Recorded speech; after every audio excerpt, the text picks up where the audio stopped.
In this lesson, we're going to be designing the UI for the core graphics application that we're going to develop. So let's get started. We are going to create a very simple UI. So let's call it core graphics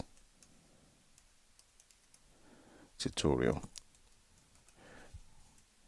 We don't need the core data, so we can deselect that and then we can save it somewhere. Okay, so two things that we're going to do. The first thing is to actually configure the UI. So let's do what we always do. So I'm going to place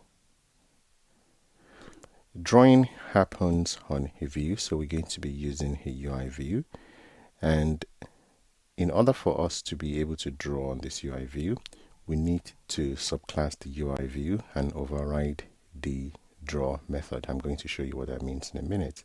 So let me place this view. Let me just complete the okay. Now we need to add a subclass of a UI view,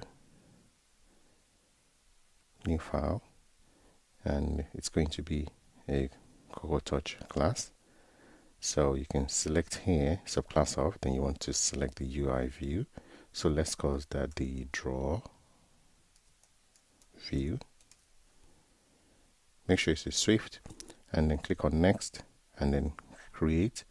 So now you come back to the storyboard, select that view, and then here where you say the class, we want to select the draw view that we just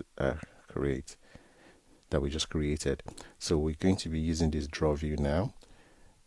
This is where we're going to be performing all your drawing. So as you can see that it already has a draw function here, which says only override draw if you perform custom drawing, which we're going to be doing. An empty implementation adversely affects performance during animation. So let's remove this comment. We're going to remove this comment, and this is where we're going to be doing our drawing. Okay, so we're ready to draw, and I'll see you in the next one. Thank you.